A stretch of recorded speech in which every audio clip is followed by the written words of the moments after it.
जादुई पैसा ट्रक। सोनपुर नाम के गांव में केशव नाम का एक मैकेनिक रहता था। वो बहुत ही होशियार और अक्लमंद था। वो गांव के सारे लोगों की मुश्किलों का हल आसानी से निकाल लेता था।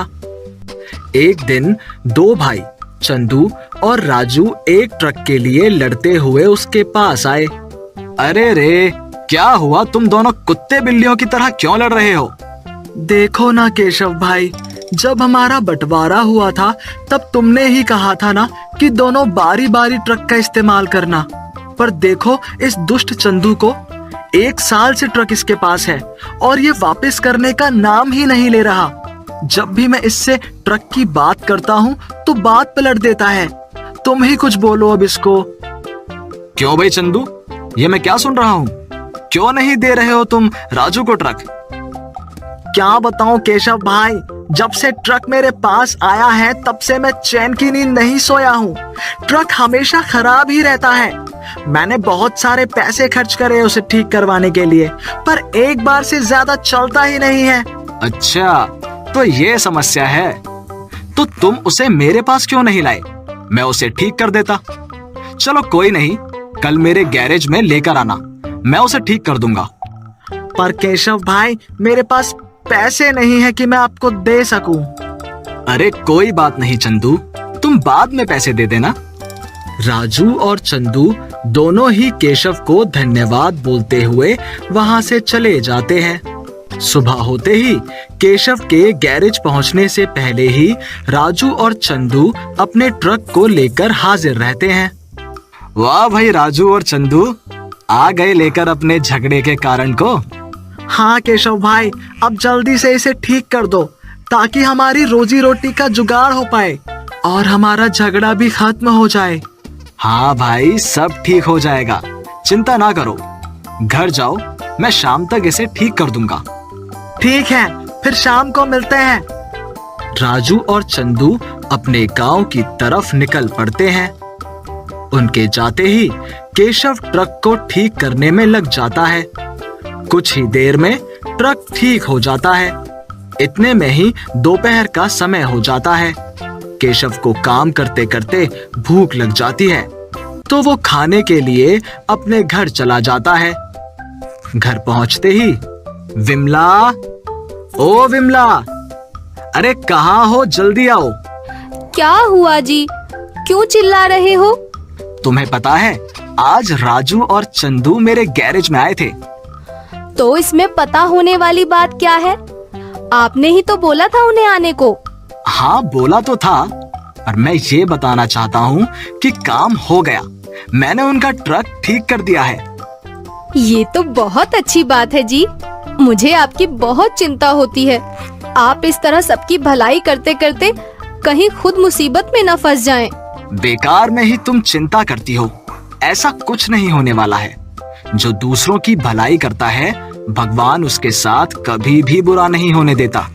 चलो, अब बतियाती रहोगी या फिर कुछ खाने को भी दोगी? बहुत जोर से भूख लगी है। हाँ हाँ, लाती हूँ खाने के लिए।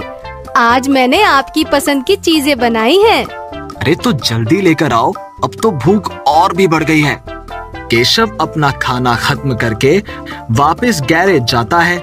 गैरेज के पास ट्रक को ना पाकर वो बहुत ही चिंता में पड़ जाता है। ये ट्रक कहाँ चला गया? दोपहर में तो मैंने यहीं देखा था उसे। शायद राजू और चंदू में से कोई उसे वापस ले गया होगा। ऐसा सोचकर केशव अपने काम पर वापस से लग जाता है।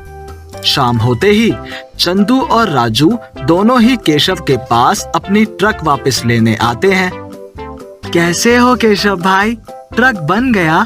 राजू की बात सुनते ही केशव आश्चर्य हो जाता है। क्या कह रहे हो राजू? तुम तो ट्रक वापस ले गए हो ना? फिर मुझसे क्यों पूछ रहे हो? अच्छा मजाक कर लेते हो। राजू, ये मैं क्या सुन रहा हूँ? तुम ट्रक अपने पास ले गए? ये बहुत गलत बात है। तुम बिना पूछे ट्रक नहीं ले जा सकते। मुझे कुछ नहीं समझ में आ रहा, तुम लोग क्या बोल रहे हो?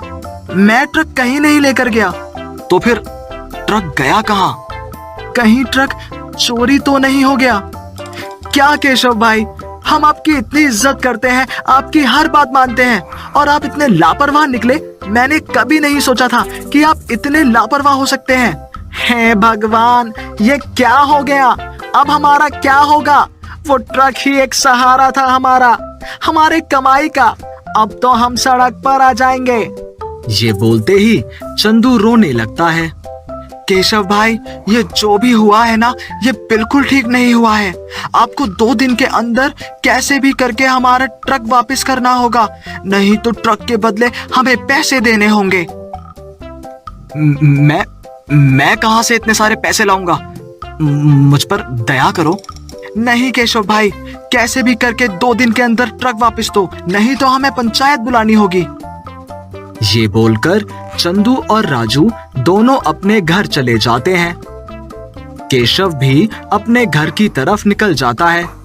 घर जाते ही वो अपनी पत्नी विमला के पास जाता है और कहता है, विमला, तुम सही कहती थी, भलाई का जमाना ही नहीं है। मैं इस गांव के लोगों की कितनी मदद करता हूँ, लेकिन फिर भी मेरी एक गलती पर ये लोग पंचायत बुलवाने की बात कर रहे हैं। क्या हुआ जी? आप ऐसी बातें क्यों कर रहे हो? घबराते हुए वो केशव से पूछती है। केशव विमला को सारी बातें बताता है। हे भगवान, ये क्या हो गया? अब क्या होगा हमारा? हम कहां से इतने सारे पैसे लेकर आएंगे? अब मेरी माँ ही कुछ कर सकती है। विमला अपनी माँ को फोन करती है। कैसी हो विमला? सब कुछ ठीक है ना? और दामाद जी कैसे हैं? बहुत दिनों के बाद फोन किया। नहीं माँ, कुछ ठीक नहीं है। इनकी भलाई के चक्कर में आज हम लोग मुश्किल में फंस चुके हैं। क्या बात कर रही हो? क्या हुआ? अच्छे से बताओ। विमला सारी बातें बताती है। चिंता ना करो, अच्छों के साथ कभी बुरा नहीं होता। मैं तुम्हें एक बहुत ही सिद्ध बाबा के बारे में बताती हूँ। तुम दोनों उनके पास जाओ और अपनी सारी समस्या बताना। बाबा सब ठीक कर देंगे। विमला और केशव दूसरे दिन उस बाबा के यहाँ जाते हैं और अपनी सारी समस्या बताते हैं। बाबा, कृपा करके हमारी समस्याओं का समाधान हमें बताइए।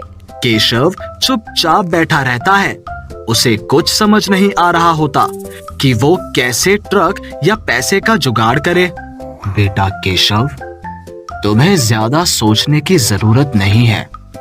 तुम्हारी इसमें कोई गलती नहीं है। मैं तुम्हें एक जादुई ट्रक देता हूँ जो तुम दोनों की जिंदगी बदल देगा। तुम जो इससे मांगोगे वो तुम्हें मिलेगा।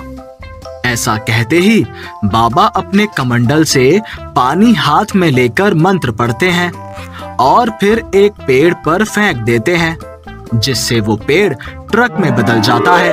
ये देखते ही विमला और केशव बाबा के चरणों में गिर जाते हैं। उठो मेरे बच्चों, अब ये ट्रक तुम्हारा है। तुम इससे जो भी मांगोगे वो तुम्हें मिलेगा।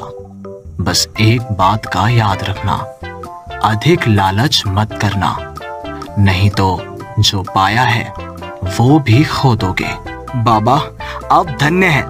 आपकी जितनी प्रशंसा करो कम है। मुझे समझ नहीं आ रहा मैं आपका शुक्रिया अदा कैसे करूं।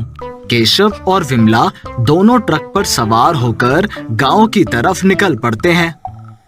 रास्ते में ही विमला बोलती है, चलो जी, कुछ पैसे मांग लेते हैं। चंदू और राजू को पैसे देकर उनकी धमकियों से छुटकारा पाते हैं। केशव अपनी पत्नी की बात को मान लेता है और कुछ पैसे मांगता है। पैसे मांगते ही बहुत सारे पैसे उसके सामने आ जाते हैं और वो उन पैसों को राजू और चंदू को दे देता है। उन पैसों से राजू और चंदू एक नया ट्रक खरीद लेते हैं और बाद में केशव से माफी मांगते हैं। हमें ये जादुई ट्रक वाली बात किसी को नहीं बतानी होगी, नहीं तो हम मुश्किल में पड़ सकते हैं। जैसा आप कहें जी, मैं किसी को कुछ नहीं बताऊंगी। कुछ समय बाद गांव में सूखा पड़ जाता है। किसी के पास खाने के लिए खाना और पीने के लिए पानी नहीं होता। गांव के लोग भूख और प्यास से मर रहे थे। केशव को ये सब देखा नहीं जा रहा था। मुझसे ये सब नहीं देखा जा रहा। मुझे लगता है हमें फिर से उस जादुई ट्रक से कुछ मांगना चाहिए। आप फिर शुरू हो गए। वो जादुई ट्रक हमारी परेशानियों का हल निकालने के लिए है, ना कि पूरे गांव वालों के लिए। तुम भी ना कभी कभी हद ही करती हो। अगर भूख प्यास से पूरे गांव वालों को कुछ हो गया तो क्या तुम और मैं अकेले इस गांव में रहेंगे? कभी तो समझदारों वाली बातें किया करो। जो मन में आता है वो करो, मुझसे ना पूछा करो। केशव उस जादुई ट्रक के पास जाता है और बहुत सारा खाना और पीने के लिए पानी मांगता है। मांगते ही उसके सामने बहुत सारा खाना और पीने के लिए पानी आ जाता है। ये देखकर वो बहुत खुश होता है और गांव वालों को जाकर खाना और पानी बांट देता है। फिर कुछ समय बाद बारिश का मौसम आ जाता है। फिर गांव के लोग खेती करके बहुत ही अच्छी फसल उगाते हैं। एक दिन गांव के सारे लोग केशव के घर आते हैं उसे शुक्रिया कहने के लिए। उनमें से एक गांव वाला पूछता है, केशव भाई, जिस समय हमारे पास खाने के लिए ना तो खाना था और ना पीने के लिए पानी था, तब आपने कहां से हम सारे गांव वालों के लिए खाना और पानी का इंतजाम किया? केशव ने गांव वालों को जादुई ट्रक के बारे में बताया और गांव वाले उस जादुई ट्रक को देखना चाहते थे। केशव ने गांव वालों को उस जादुई ट्रक को दिखाया। गांव वाले उस जादुई ट्रक को देखकर बहुत खुश हुए और उस ट्रक की पूजा करने लगे। केशव को उस गांव वालों ने गांव का सरपंच बना दिया। हेलो दोस्तों, कैसे हैं आप सब? हमारी कहानियां देखने के लिए हमारे चैनल को सब्सक्राइब कीजिए और हाँ, बेल आइकॉन पर क्लिक करना मत भूलिएगा।